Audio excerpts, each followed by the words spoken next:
It's the Sports Pencil Podcast. Coming up, the Detroit Lions knew on Sunday evening that their game in San Francisco would have no consequence on the final regular season standings. However, that did not stop Dan Campbell and company from finishing the 2024 campaign undefeated on the road as the Lions defeated the 49ers 40-34 on Monday Night Football.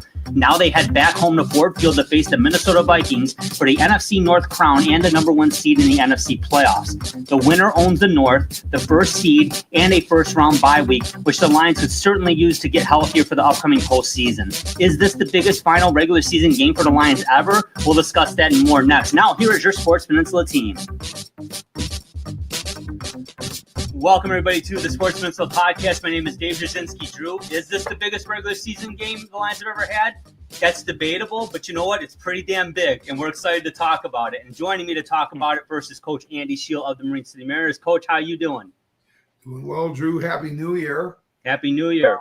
Happy New Year, Justin. Happy New Year. 2025 is coming in hot with this football game, and yeah, I think that argument can be made that this is the biggest regular season finale in Lions history. You could point to some others as well as having meaning that the even season would continue whether we won or lost. That happened plenty of times as well. It definitely compares to that, but the stakes are so high, and the meaning of winning this game and what it really does for us in regards to the postseason, man, that is a strong argument, my friend. That is a strong argument, my friend. But it's going to be exciting times nonetheless. Joining us today, it's great to have one of our quartet back. It is the great first responder and true American, Justin Marroquin. How are you doing, my friend? What are your thoughts in regards to, is this the biggest season finale in Lions history? Doing well, Coach, and Happy New Year, both of you. And today is, per Larry David, the last day you can say Happy New Year. So the statute of limitations has its place. But getting back to football, I do think not only for the Lions, but I think for the NFL as well, for this 2024 regular season, heading into the postseason, I think it is the biggest matchup of the season.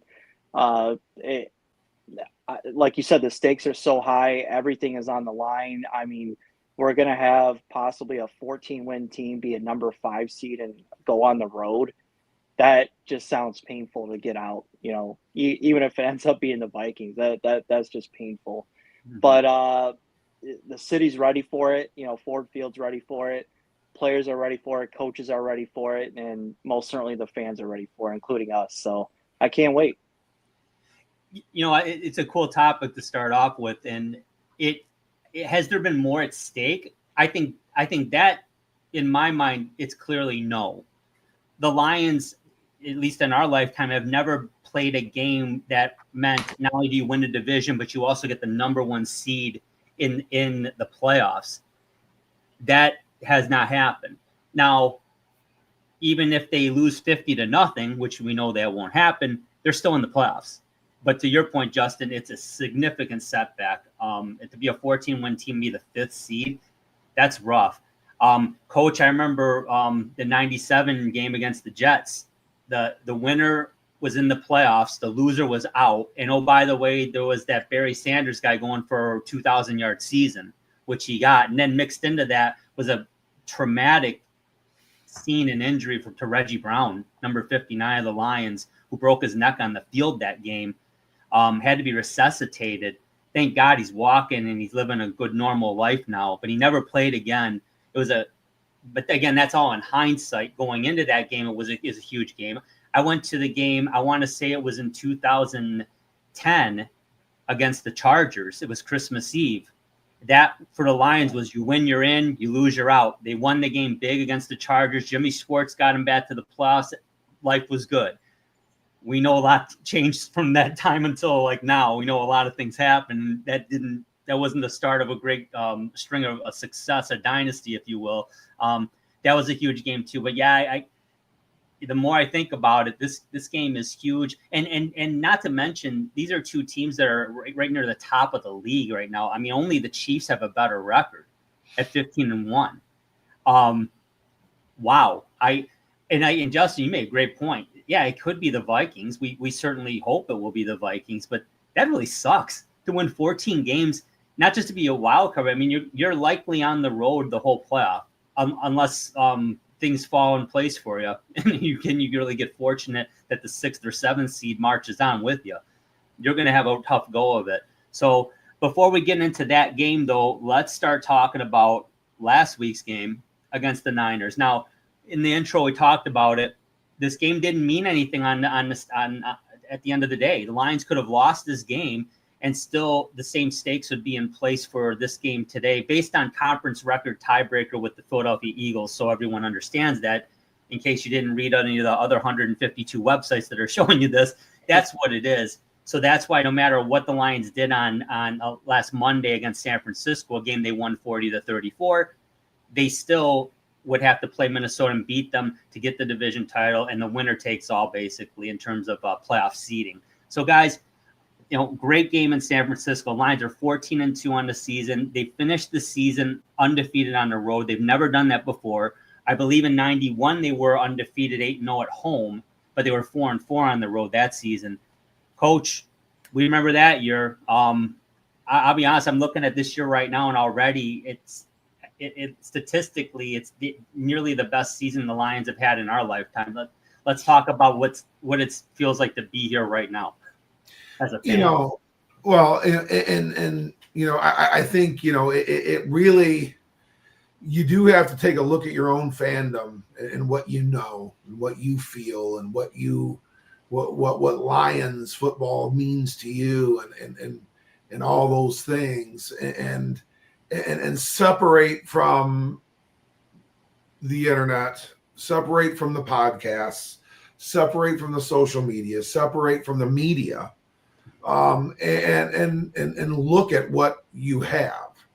And you have the winningest team in franchise history, whether we win or lose on Sunday. An opportunity to go into the playoffs with some of the greatest expectations known since the middle 1950s. Which no one really knows. And that's if we don't win. So, I mean, it's so Detroit Lions that we have to be that good and it still not be good enough. I mean, it's so Detroit Lions that we'd have to be put in this situation. So I really look at it as this. Is it must win? It's not. It's not must win. We are going to, the sun rises again, Monday morning in preparation for whomever we would be playing in the playoffs. If that were to happen, that would be greatly unfortunate. And it really does put a ding in our Super Bowl chances. But nonetheless, how many times have we lost 2 games in a row in the last 2 years, 3 years? I don't think we have. So, I would really like our chances probably at another shot at the Minnesota Vikings, over there this next time. And that's in the worst case scenario. That's in a worst case scenario. So, honestly, I have longed for this situation just like all of you have. It's something that quite frankly is I looked at the schedule and maybe kind of pipe dreamed a 14-3 record. I mean, we could be 15-2. So I mean, that's it is very uncharted for this Detroit Lions football fan to ever think or dream like that. So I'm very, very excited, and I'm very, very willing to accept whichever fate that we do have. And if we can get this thing done, boy, does it set the stages up for us. It's the best possible way for us to go into the postseason. Yeah, and Justin, the Lions haven't had a bye since week 5. Now, they've also been riddled with injuries. So the guys that have been hurt have had time off, unfortunately. Not how you want it, but they've had it. But, man, could the Lions every team could use this bye week, but the Lions, especially on defense, talk about that. Yeah, and I'd like to bring up a point too. When I went to the gym before the Monday night game against the 49ers, my coach asked me, he said, what do you think? Play, the starters or rest them, whatever? And I said, no, you play, because you play to win the game. And football, as we know, as well as in college football too, it's all about momentum. And if you don't have the momentum going into this Sunday night, matchup against the Minnesota Vikings, you're not really going to have that oomph, that extra juice, to impose your will on the Minnesota Vikings. So the defense, they found a way. They stepped up. They gave us fits, as I texted you guys during that game, in the first half. But I got to tell you, I believe the Lions are the best second half football team in the NFL, bar none. Whatever they do, Aaron Glenn, Dan Campbell, and the assistant coaches and the coordinator, the quality coaches and stuff like that, I don't know what they do, but something happens in that second half where, players make big plays. We saw Kirby Joseph making plays out there. Guys are getting after it. And, it's no secret, our style right now is bend but don't break, but we've had some guys that have just come up huge, and we're still, clamping down on the running game. And, Jack Campbell's out there flying around making unbelievable tackles, hard hits too, So we still, all guys are firing on all cylinders. They are playing their hearts out and to the best of their ability. So I do have faith in our defense, especially behind our home crowd, to make a play. And that's why you play the games. If you played high school football, college ball, and now pro ball, the biggest games, players make big plays. That's why you play the game. You want to play the best that there is out there, and that's what's going to happen Sunday night. So, I'm looking at guys like Terrion Arnold. Hopefully, he can, step up and maybe get, a pick or, tip ball to Brian Branch or something, or, Branch to cause a fumble, or, Jack Campbell to, sack, Sam Darnold and, maybe get a forced fumble in there as well. I mean, I'm just looking for not only just one player, but multiple players to make big plays throughout this game. And I think they are. I think they're all going to come through. Yeah, and that's the hope, right? And you're right about being, they've just been great in the second half. And to me, that's the biggest, if I had to name one difference in this group that from anything we've seen from the Lions ever, it's that they do make the adjustments at the half. And coach, I know you know about that, being a coach for as long as you have been, that's how champions are made. You make adjustments. Just because things don't work out the first half doesn't mean that all is lost. And we've seen Lions teams in the past be the victims of this quite often from the opposition. But no, the Lions are dictating that. Talk about that a little bit. Yeah, the one thing the Lions have not had to do a whole heck of a lot of this year, and it's the one thing they have not had to do a whole heck of a lot of so far along their climb, really the last 2 years, is kind of do that scratch and claw mentality and fight their way back. Really, they have always just kind of done what Dan Campbell has said they were going to do, in Hard Knocks, which is, fight and battle in the shallows and start working towards the deeper waters. And that's worked very, very well for this team. They have not had someone take them to the deeper waters for them to prevail on a regular basis. Mm-hmm. I guess we have won a couple of games. Minnesota, the first time around, was probably one of the better examples because we were down and out of the gates 10-0 in that game. And, we had, and that was the first game post Aiden Hutchinson injury. So there were some concerns on our ability to rush the passer and create problems for Sam Darnold even then.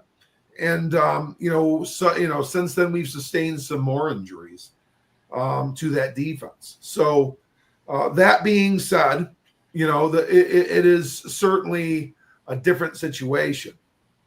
But, what I'm concerned about anything for me, Justin and Drew, and Justin, to segue to you, the biggest concern that I have is if we do get down and they come out guns a-blazing, and it gets to be 13-3 or 17-3 or 14-0 Minnesota into the second quarter, well into the second quarter, do we have the patience and the moxie to keep fighting and working towards those deeper waters to take them out, just like we would be if we had control? What do you think, Justin? Yeah, you bring up a very good point. The Lions really haven't been in that position and at this big of a game, if you will. So you are exactly right. Say we're down 13-0, 13-3. Are we able to come back from that? Are we also going to able, I hate to say this, but come back from, say, a missed field goal by Jake Bates? He has missed some extra points and has missed, some field goals badly. Are we able to come back from that? Say it's just a 38-yard field goal and he hooks it. Minnesota gets the ball. Are we going to really be able to, turn the tide on that? Or say Minnesota, they have a very stout defense. What if they intercept a pass or a tip pass or get a fumble on one of our players? Are we able to, as they used to say in high school football, it was called sudden change. You fumble the ball, pass is intercepted, and now all of a sudden you find yourself on defense. Are you able to do that? Are you able to change channels real quick and, get back to, playing ball and see if you can get the ball back or whatnot? So you bring up a very good point. I think we're built for that. I hope we would. I think it would help that we're at home as opposed to being away, because you just have all that pressure on you and the opposing fans. If you're away and you're down, you're staring, 10, 13 points down, that can be daunting. But at home, hopefully, it works in our favor, with the crowd and whatnot. But Minnesota is from top to bottom, very, very good football team, offense, defense, and special teams, so we got to play. We got to be on our A game. We can't have an off day. None of our players on offense or defense can really have an off day, especially on defense. We have to be on. Yeah, it's a great point, Justin. Talking about just kind of wrapping up the Niner game, it really just talking about why Dan Campbell played everybody. And Justin, you brought up excellent points. There's also a counterpoint that, we don't want to get anybody hurt. Hell, we were conflicted about that. As many injuries the Lions have in this game, that game technically not really meaning anything on the standings, that was a tough one. But Campbell made the point. It's the only point in my mind. They didn't know if that game was going to mean anything until Sunday night at 7:30 in the evening. Every rep that was taken in practice all week in preparation for that game was to the first string guys. So, and you guys know this from playing high school football, and coach, you certainly know from coaching, if you're not ready to play and you get thrown in there at the drop of a hat, you worry about injuries now? Oh, you're going to have a lot more then. And it might be a really bad situation because you're not ready to play. So in my mind, they didn't have a choice but to play everybody because of that. And now, Coach, if you want to touch on that a little bit before we move on, but I think that's an excellent point that Campbell made. Yeah, well, it's like you said, it's probably the premier point that you make, and then so okay, you do that, you put these really unprepared level of players out there that already have the backup, not quite good as good, reputation among, whatever.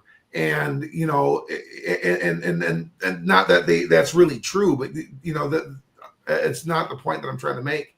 It's really, that you have that going out there so that they feel a pressure among themselves to be able to come to, that they make this mountain even steeper for them to climb. We get our faces kicked in. It looks like a statistical anomaly. We've now stopped the momentum, and we've now put all the pressure on players that have not now played for 2 weeks to win a game in the final week of the year. Yeah, that's not good football preparation. That's just not the way you do it. I understand this. I understand that we have bodies to save. I understand that we have injuries to conserve and energy to conserve. I understand that, but we do not have that liberty in our situation. That is not our situation. Next year, we could be 11-5 going into this week. and maybe it'll be a silver spoon. Rest everybody. We got 2 games on everyone because it can work out that way. Heck, we could be 10-7 next year and be locked into this division and not concerned about, what the situation is. But when you're playing for the number 1 seed and everybody in your division are the best teams in the conference, that is so. Sans the Chicago Bears, who are not one of the best teams in our conference, but the other 2 are. They might be the 2 best.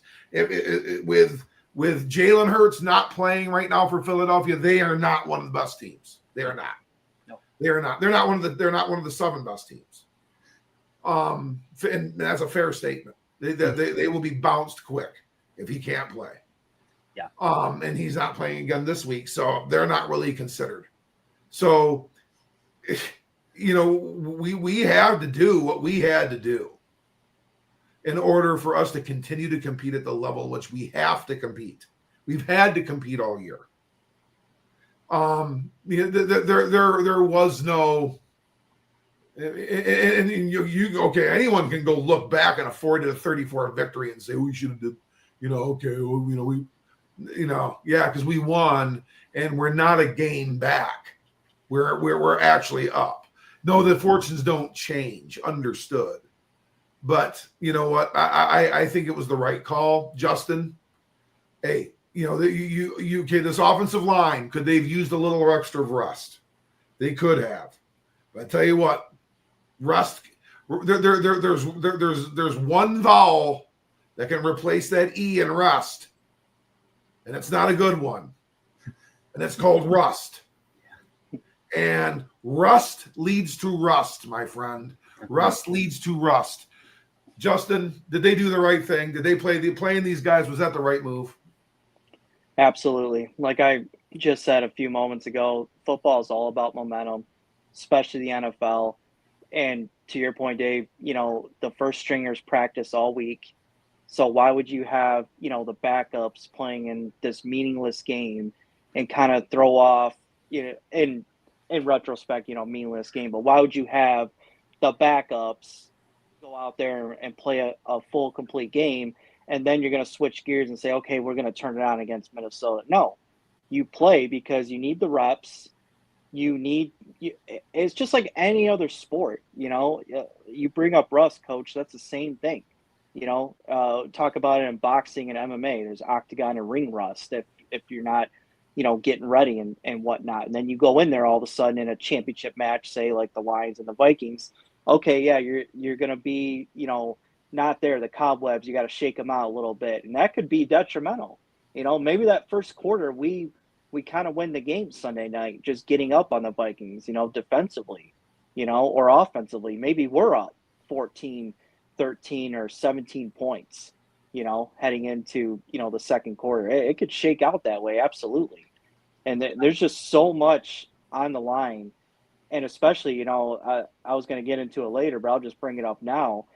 Ben Johnson, I think this game means a hell of a lot more than we all think it does to this guy, our coordinator. Because if you remember back in, 2018, when he was on the Dolphins staff as a wide receivers coach, and Brian Flores assumed head coach of the Miami Dolphins, and now he's the Minnesota Vikings defensive coordinator, his first order of business was to get rid of Ben Johnson. Brilliant. And if you don't think that's not in the back of Ben Johnson's head going into this game, you're crazy. And I know he's kind of playfully addressed it and stuff in press conferences, but we all know, all 3 of us, that man, Ben Johnson, he cannot wait to pull out his bag of tricks. And I think he's going to have aces up his sleeve like you would not believe. And we've seen some pretty methodical play calling this season, but I think it's going to get even more insane Sunday night. And he's really going to really want to bring it out and take it to him. So I think the players, they all are in agreement with Dan Campbell about playing on both sides of the ball, the starters. And look what happened. Yeah, we came out of that game, we won. And I like the secondary, how they attacked, the game, Terry Arnold, the beginning, getting it out with Jennings and Kirby Joseph, coming over there, giving him some love and whatnot. I was okay with that because you set the tone. and everyone knows that there's targets on our backs, especially the secondary. So they're going to try to get to our guys. But I liked how, they kind of rallied back and really dug deep throughout the course of that game and found a way, to get it done and make some big plays. I felt the same way you did about the Joseph situation in the first quarter. I didn't share that sentiment with the Brian Branch situation in the second half or the issues that Jamos had specifically with the Bears. And Coach, you and I have talked about that at length. That kind of stuff in this game here, that ain't going to fly. These teams are so evenly matched, and we'll get into it. It comes down to the basics. Control the football, control the clock, no mistakes. You can't hand the opposition 15 yards, especially if it's the Minnesota Vikings. If I have absolutely. And Drew, if I have a second concern with the Lions, having not faced, the adversity, in the way of the score, it is the way that they overcompete and they have the last word or the last physical move, or they've got to, get the, they've got to jump in or be late or physically engage when it's just not needed. And, these are simple things that really, at this level of football, you need to really kind of see and exhibit more control more than any, because you should be more mature enough to do so. But the 15-yard stuff, and that includes things like coming to your players. This isn't hockey, okay? This is not, okay, we defend our captain, we take a 5-minute major, and we come back and play the game. No, that could lead to a score for sure that ends up creating you to lose the game and those kinds of things. That's included. We have got to make sure that we are not getting 15-yard unsportsmanlike and personal foul penalties. A late hit or something like that, that's judgmental, or a targeting call or something like that aside, okay? Not talking about that. I'm talking about things that are within our control. And Dan Campbell talks about that all the time, not doing something to ourselves.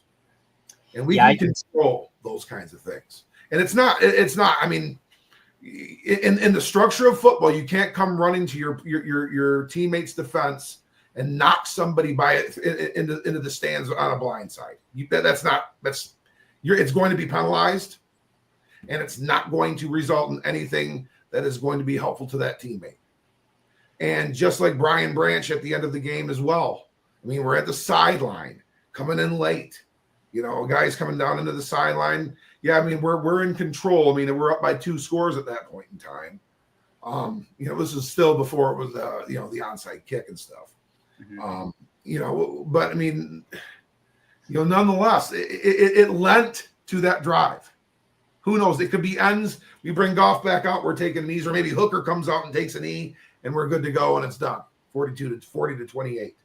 But these are the things that will lead to negative outcomes. And we are now going to play in games where the margin of error is going to get slim to none.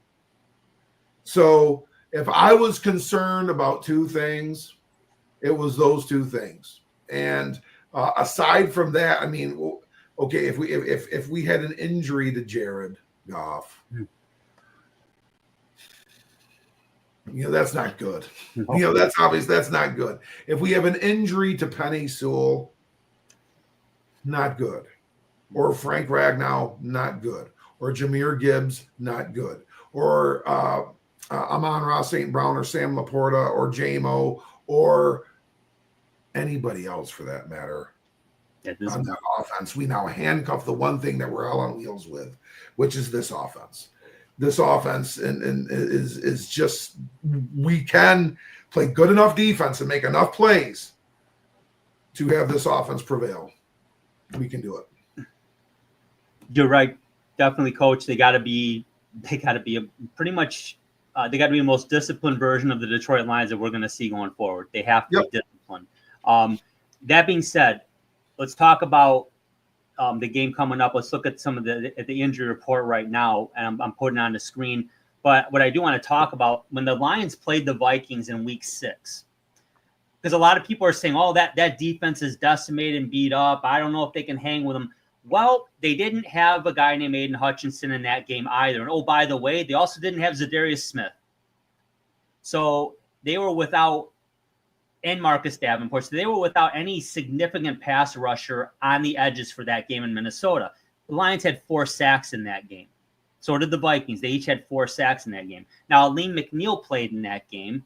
He's not going to be playing in this game, unfortunately. Hutch isn't there. Where they got Zadarius Smith. They got Onwuzurike back. Reader's healthy. As healthy as he's going to be. So they have that. Now, Anzalone played in that game. He's been out for quite a while. I've got asterisks next to him. He's been practicing. He's looking like he's going to go Sunday. That would be huge. He's going to help tremendously because, Justin, you brought up Jack Campbell, how good he's been. Now you get to add Thor next to him again. Awesome. But you don't have CD in this game, Carlton Davis. That is a dynamic that I would say, guys, I'm probably most concerned about that going into this game in terms of the injuries, because I don't care what the national media is talking about. We've been watching this team all year. We know what's worked and what's not. Losing Davis in this game is a question. However, Coach, I'll start with you. In that Niners game, Terry and Arnold, he stepped up. Meek Robertson on the outside, Branch in the nickel, Iffy at safety. Okay, that's not a terrible situation. It's leaps and bounds better than what they had last year. And that's a team that damn near went to the Super Bowl. That secondary is still a lot better than what they had last year. They held the last game against the Vikings in week 6, the Lions won 31-29. Goff and Darnold were damn near perfect each. They had about 250, 260 yards passing each. Darnold threw a pick. Goff didn't. Goff was 22 of 25. Gibbs was the only Gibbs had 116 yards rushing. As a team, the Vikings were very close to that. Saint was the only one that had 100 yards receiving. They held Jefferson to 87 yards and a touchdown. Productive, yes, but you'll take that all day long if it's Justin Jefferson. That's where it's shaken out, Coach. I'm going to throw the list back up there. Any thoughts on, other than Anzalone, Khalif Raymond has been practicing. He could be back too. Let's talk about that. Well, yeah, and I think you bring up some good points too, Dave, and it really is going to come right back at you. We've talked about guys that did play in that game that will not be playing in this game, which you really allude to very, very well here. But did Jamison Williams play in that game? No, he did not. Did Frank Ragnow play in that game? No, he did not. Those guys are playing in that game. Yes, they are. We don't have David Montgomery, but Drew, talk to us about David Montgomery's performance in that first Minnesota game. Yeah, that's an interesting topic, because he only had 9 carries for 31 yards and he fumbled. And it was the only Lions turnover that they had. It led to a score, I believe. It led to a score. And, yeah, it was the worst game he'd played all year. And Gibbs stepped up and took command of the situation, and he did his thing. So, yeah, you'd love to have Montgomery, obviously, but Gibbs can handle it with Craig Reynolds. I'm very confident Craig Reynolds is the number 2 back, in my view. Yeah, so I mean, I guess that's my point. Is we are probably better on offense.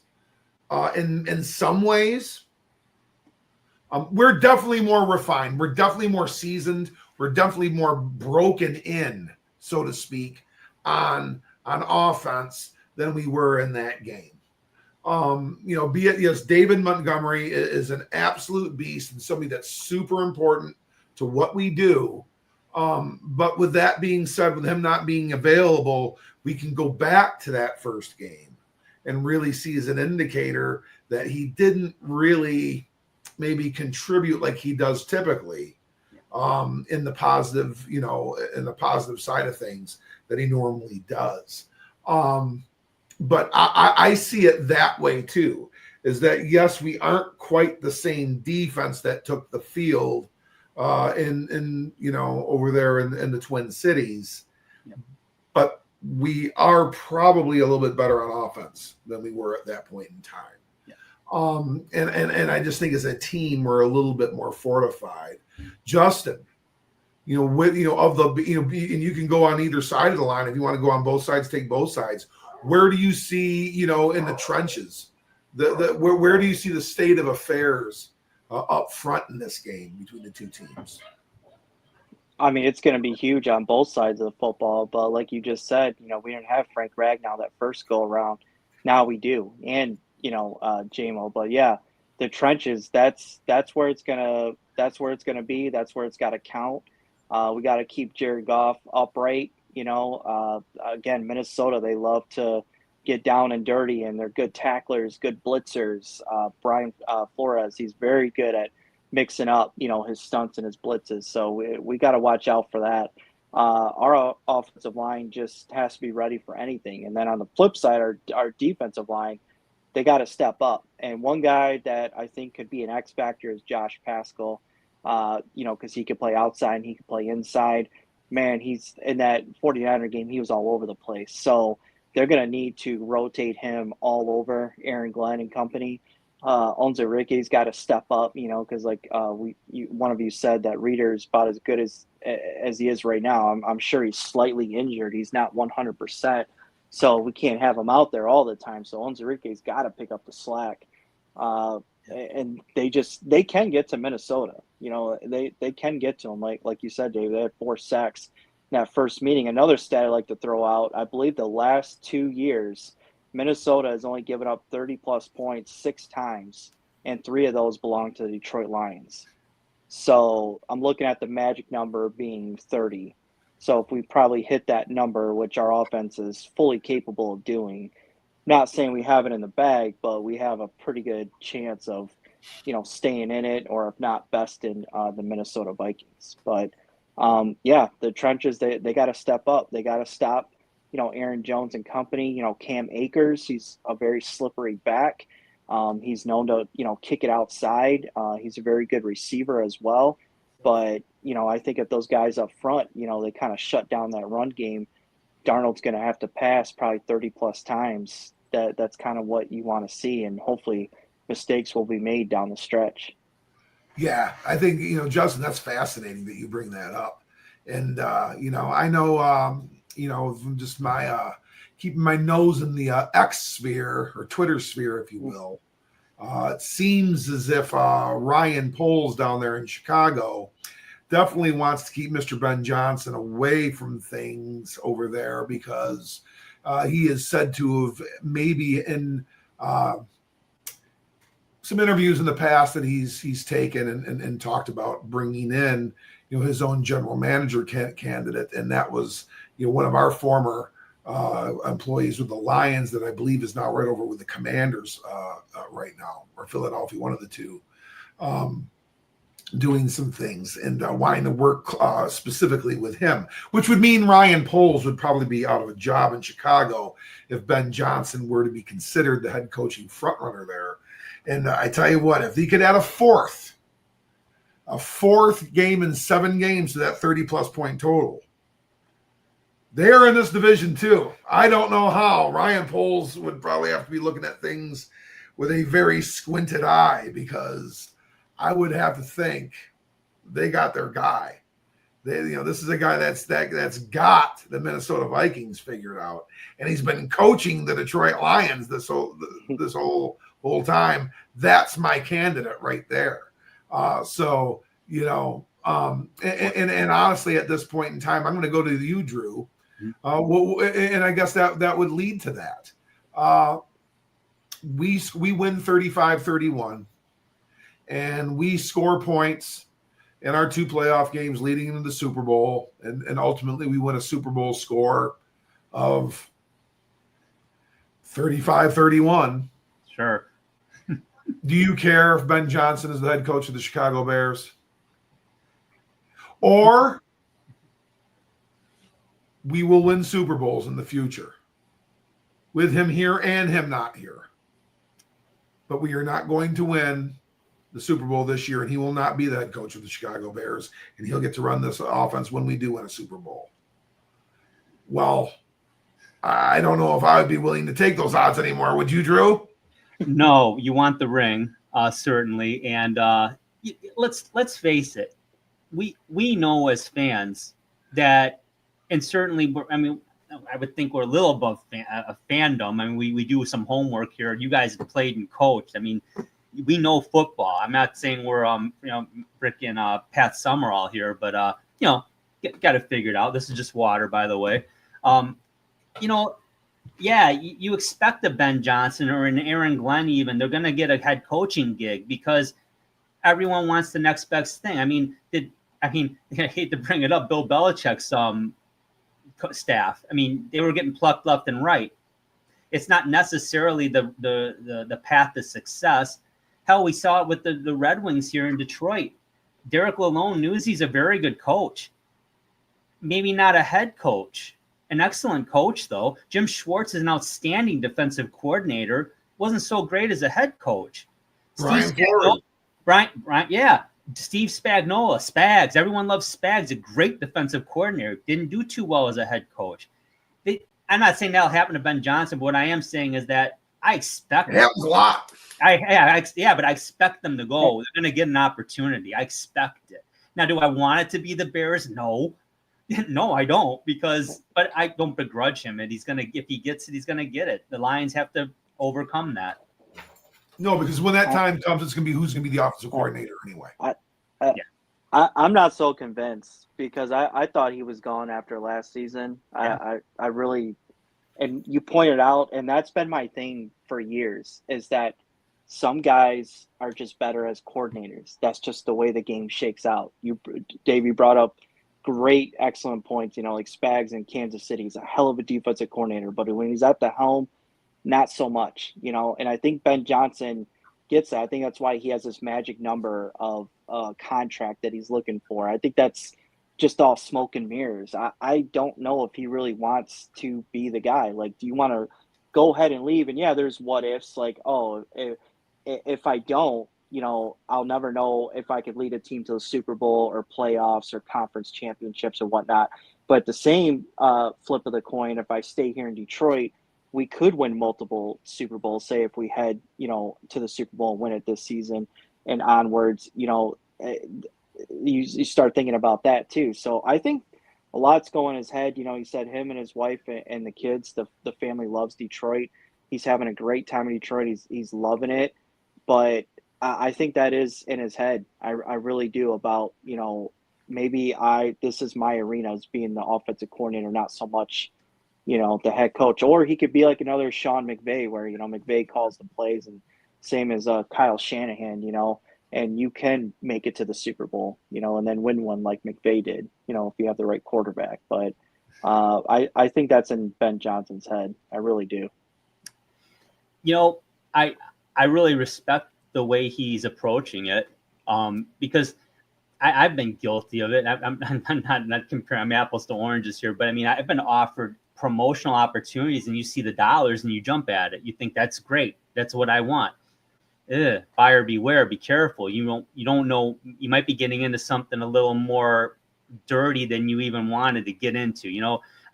And what I mean by that is, his wheelhouse is X's and O's and running that offense.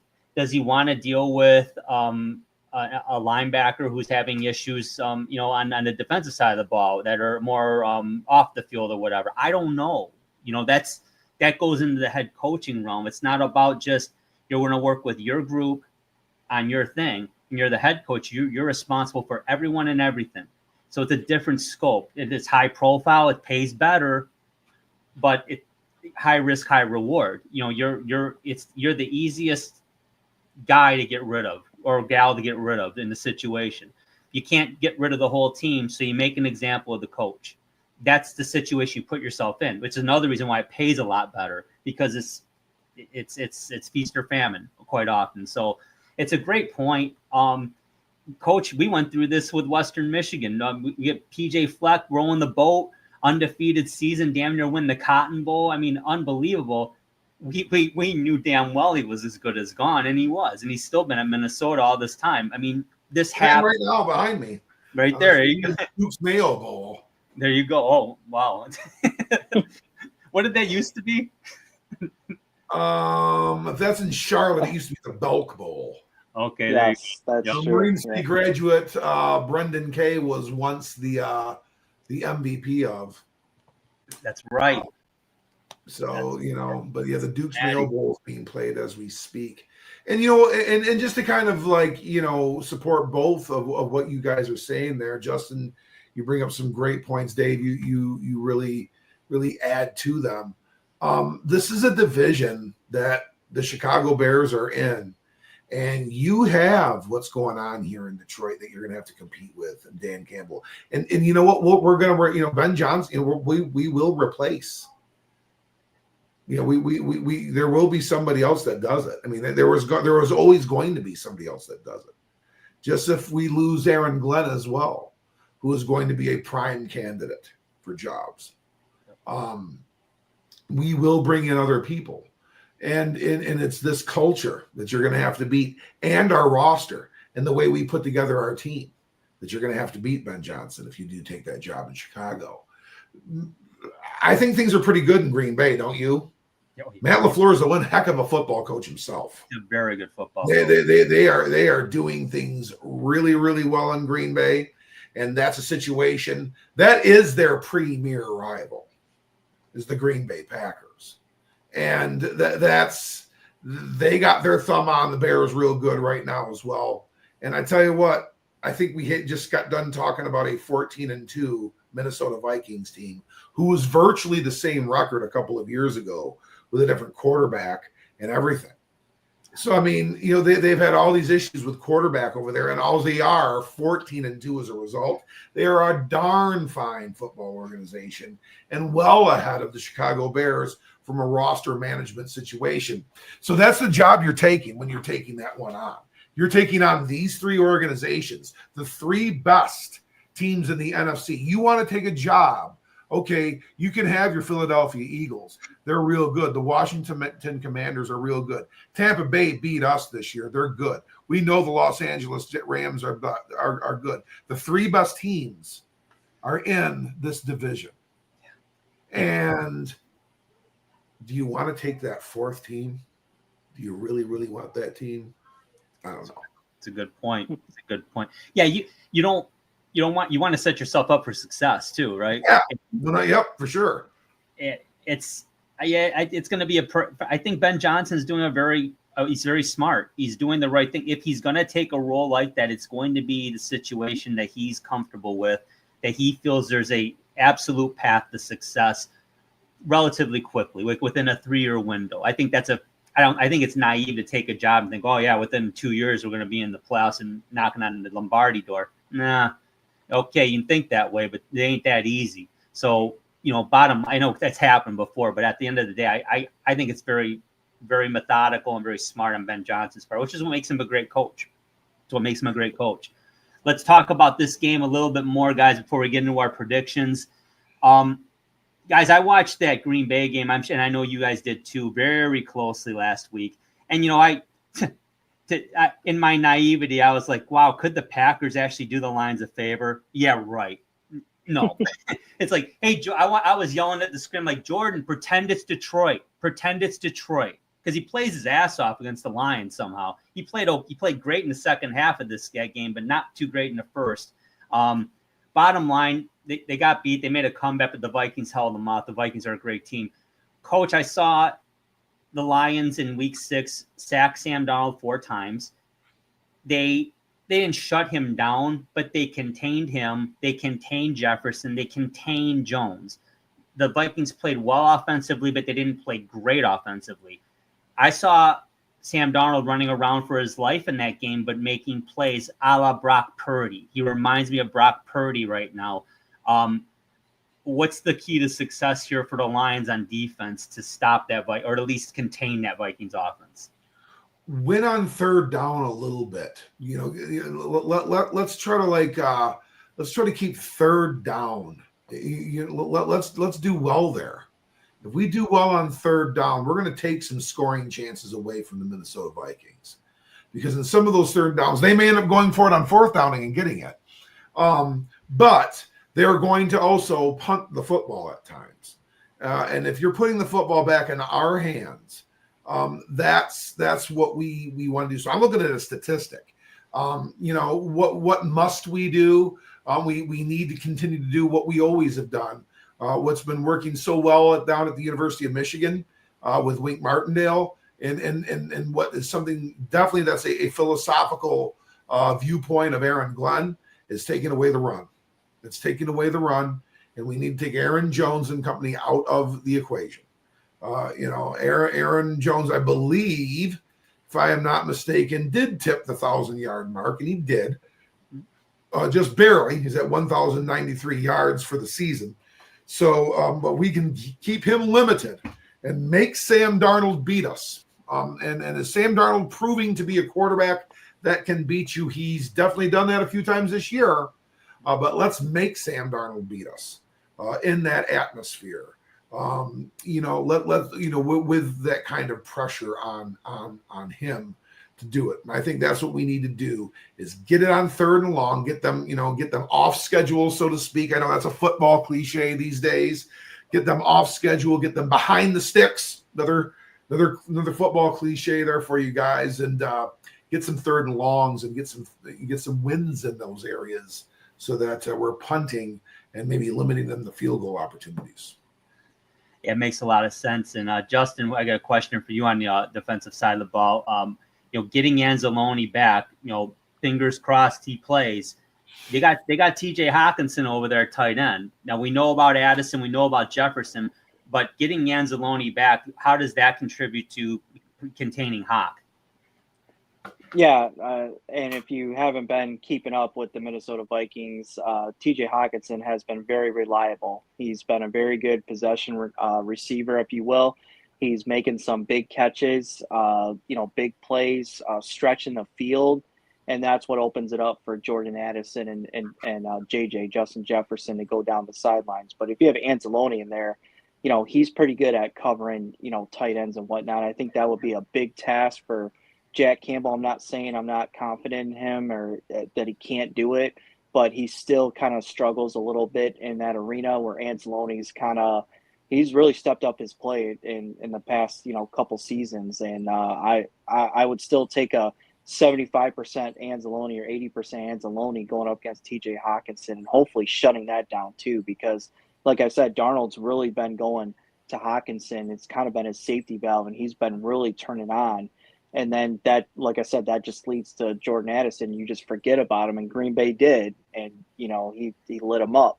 So if they could do that, have Anzalone back, and then that'll shift over, Jack Campbell to play really at his natural, position, and not really have to be the field general just yet, which he's shown that obviously he can do it in the absence of Anzalone. But it kind of lets Jack Campbell turn loose and not think way too much, and just go out there and do what you do, which is play great football. But yeah, we gotta keep our eye on TJ Hawkinson because he's really coming on as of late. Yeah, no question about that, guys. And then we go to the offensive side of the football. Again, we've talked about this at length today. Not a lot of concerns on the line for the Lions on the offense. The Vikings, to me, have to be super concerned about the Lions offense. The Vikings, to me, are going to be confident. Yeah, they're going to do some things on offense, but they know, Coach, they've got to keep the Lions, to your point, under 30. They got to try and if they can keep the Lions under 30, they know they've got a hell of a chance. What's the recipe to success for them? For the offense? No, for the Vikings against the Lions. What can they do? Getting them off the field. I mean, they have to somehow check. I'm thinking if Gibbs is checked and you make us a passing football team, that is when we're playing in games that are typically very, very close. And I'm not so sure we are at our best when we have to beat you through the air because our run has been stuffed or don't feel like we can comfortably run the football any longer. That's not because Jared Goff isn't capable of carrying the load. He's shown us time and time again that he is. But we are not at our best phase when that element is off the table because we're going to throw incomplete passes. We're going to make the game longer, and we will ultimately. We don't have a lot of the one thing Jared, although he's done it many times this year, is extend plays with his feet on third down and convert first downs with his feet, which, but that's not what we want him doing. That is putting him in harm's way in regards to getting a hit or tweaking a knee or something horrible happening when he would go to slide or something like that. And, we don't need him doing that. But again, that's not a forte of his anyway. So if we are trying to make Jared Goff mobile, we are in trouble. I know there was a couple of times where we just missed getting sacked a few times against Minnesota, and we got some passes off underneath. There are a couple of times where he had some passes deflected, in through his motion as the pocket was kind of, forming around him. So it's pressuring Jared Goff and making him throw off schedule, and once again getting us off the field. And I would say probably those two caveats is it. Shut down the run game and get Jared Goff throwing the ball early.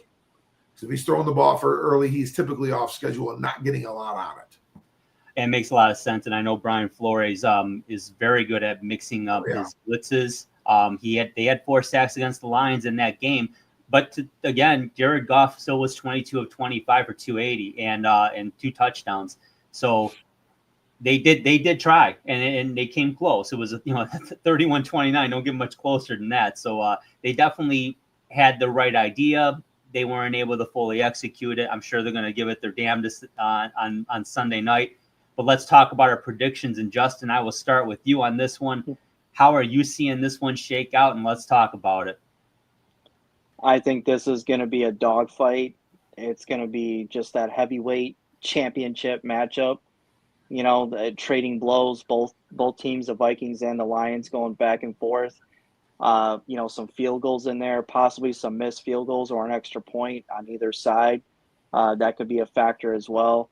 But when it's all said and done, I just think with the home crowd and, the Lions just, playing really well at home, being in a comfortable environment, and just knowing that, this is their year, this is the shot to have the road to the Super Bowl in the NFC come through Detroit. I think the Lions prevail in this game, and I think the score is going to shake out. It's going to be 38-33 Lions. Sounds good to me, Justin. Coach, how are you seeing this one shake out? This is one of those things that, I've got to err on the side of what I want. And in this situation, I do think we have some advantages. I really do. And that's playing at Ford Field and what that is like there. So when it's all said and done, I'm going to stick with this score. Detroit Lions 35, Minnesota Vikings 31. Okay, I have it 34-30. We've been like this for the last 3 or 4 weeks, man. But yeah, I've got it 34-30. Very, very similar. Yeah, the intangibles make the difference. It's the home crowd. It's that noise factor. I expect nothing less than the fans to be absolutely rabid. This is a playoff game. It is a playoff atmosphere. It's not loser go home, but it's loser. You're in deep shit. Excuse my language, but you're going. Think about it. 5th seed. If everyone holds serve except for you, you're going.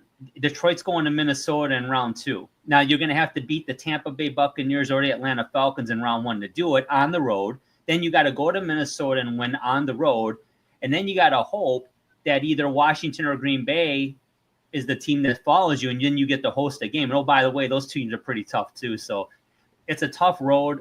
Obviously, winning the game is far more preferable than losing it.